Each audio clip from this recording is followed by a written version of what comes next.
absolutely no pleasure in the stimulants in which I so madly indulge. It has not been in the pursuit of pleasure that I have perilled life, reason, and reputation. It has been a desperate attempt to escape from torturing memories, from a sense of insupportable loneliness, and a dread of some strange impending doom. This was a quote written by the famed poet Edgar Allan Poe.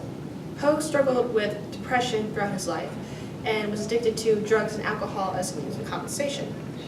The very idea of someone being addicted to a substance did not exist in Poe's time at all. People took alcohol or opium as a means of medicine or pleasure. In today's modern era, the war on drugs and mass incarceration of millions of people has done nothing but significantly increase the incarceration rate in America. A study done by the National Institute of Drug Abuse has shown that drug use among young adults ages 12 or older has risen within the past decade, most particularly illicit drug use.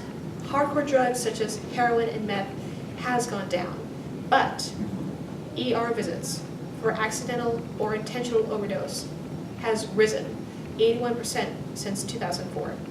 And a study done by the American Society of Addiction Medicine has found that opioid overdose has become the #1 leading cause of death in America.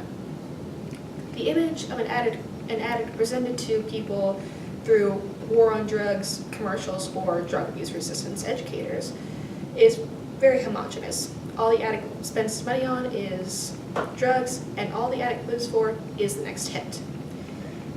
This kind of image does not consider the situation the addict currently is in.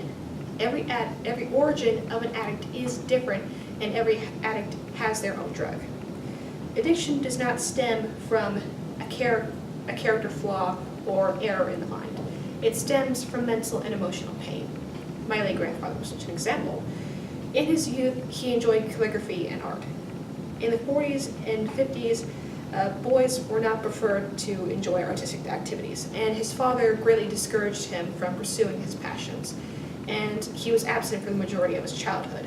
When he was around, he was, as I have heard from other family members, physically abusive to his son. My grandfather turned to cigarettes and alcohol to numb his pain and hide the abusive relationship he had with his father.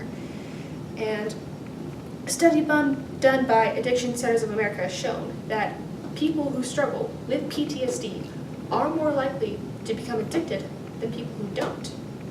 And usually, the typical outcome when law enforcement catches up to an addict is prison time.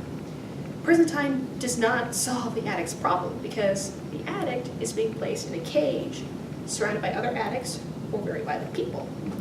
And this was found by the Sentencing Project, which studies trends within prisons and incarceration processes. And all of this information I've just given you is making you very sad, and you're wondering if I'm ever going to come to a resolution to make you feel better. Well, the answer to addiction is not prison time, as most politicians or correctional officers would assume. The answer is to build a strong community sense and choosing rehab over prison time. Now, and tonight, if you feel like doing this, you happen to type in how to stay sober or tips to stay sober. A common link that's going to come up is having a strong support group. Having a strong support group can help an addict deal with stressful events or relapse triggers when they are released from rehab. And compared to prison, where the addict is treated in a sense like dirt by fellow inmates and correctional officers employed to keep order.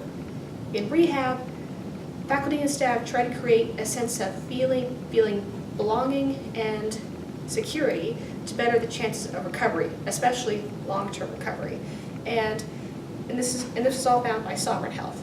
And Foundation Recovery has concluded that if drug users were sent to rehab over prison, recidivism would go down and save the government billions of dollars in terms of incarcerating. And you're thinking, and you're feeling optimistic, but you might also be thinking the government would never do anything like this because of politics. That is true. It's absolutely true. However, throughout the 70s and 90s, the country of Portugal did something very, similar to what we're doing in response to its rising heroin epidemic.